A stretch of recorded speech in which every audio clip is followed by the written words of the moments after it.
Wen penghuni neraka menyesal dalam memilih teman di dunia, Said. Ya wailata laitani lam attakhidh fulanan khalila. Wahai celakalah aku, sekiranya dahulu aku tidak menjadikan dia sebagai teman akrabku. Laqad adallani 'anidz dzikri ba'da idz ja'ani. Sungguh dia telah menjauhkan aku dari peringatan yang telah datang kepadaku. Monolog yang sangat luar biasa yang kemudian Allah potret abadi dalam Al-Quran, mengenalkan kepada kita bagaimana pentingnya pengaruh teman terhadap kita. Karena sesungguhnya perilaku yang buruk itu sejatinya menular. Kita menuju ke bulan Syawal. Kalau kata teman-teman kita yang pengen menikah, bulan Syawal itu adalah bulan berkah bagi orang yang bisa melangsungkan nikah di dalamnya. Sebab kata Aisyah radhiyallahu taala anha, Aisyah itu dinikahi oleh Rasulullah di bulan Syawal. Bukan itu yang akan kita bahas. Ada amalan yang gak kalah penting timbang menikah di bulan Syawal. Yang pertama kata Rasul dalam riwayat Imam Muslim, barang siapa yang bisa berpuasa di bulan Ramadan, kemudian dia melanjutkan 6 hari berpuasa di setelah bulannya, itu bulan Syawal, maka Allah akan mencatatkan baginya puasa 1 tahun full. Masya Allah, yang pertama.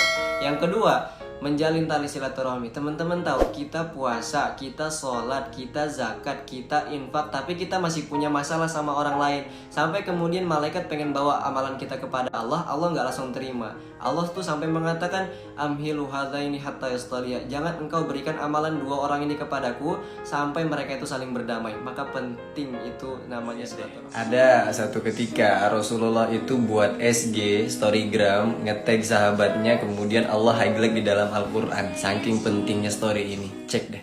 Ini nih SG-nya Rasulullah yang Allah highlight dalam Al-Quran. A'udzubillahi minasyaitonirrajim.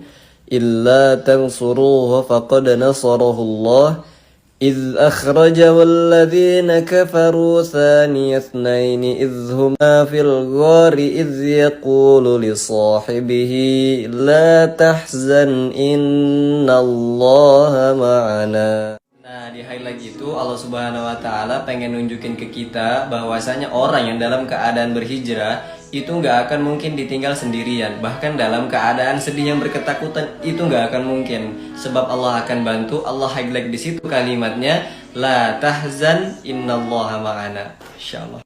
Jadi lagi rame, kok bisa hafidz Quran itu pacaran? Waduh.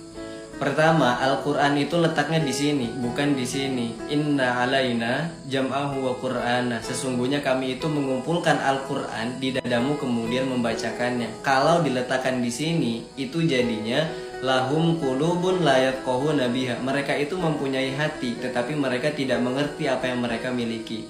Yang kedua, kok bisa hafidz Quran pacaran?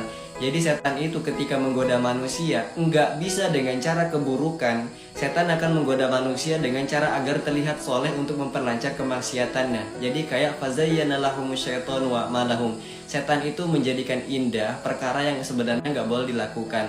Jadi ketika ada hafidz Quran itu pacaran, ada resiko yang mesti dia ambil. Pertama, hafalannya hilang gara-gara dia pacaran, ataukah pacaran dia berhenti gara-gara ada hafalan yang mesti dia pertanggungjawabkan. Begitu. Boleh nggak? Saya kan nggak ngapa-ngapain. Saya cuma chattingan doang kok. Toh saya juga lagi LDRan statusnya sekarang.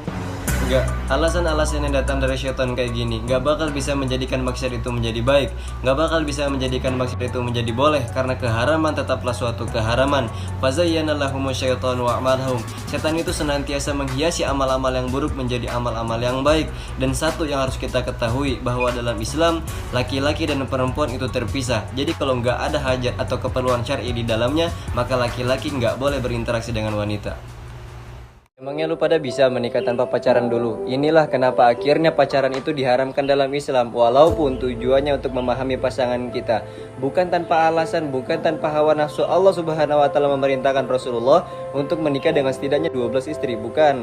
Melainkan ini perintah langsung dari sang pemberi wahyu.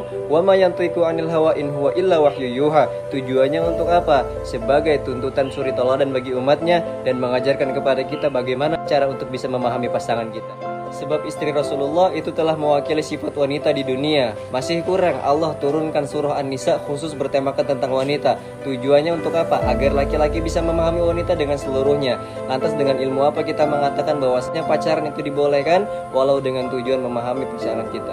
Dan ada satu yang harus diketahui, tidak ada seorang pun yang bisa melukai hati kita kalau bukan kita sendiri yang membukanya agar orang lain bisa menyakitinya.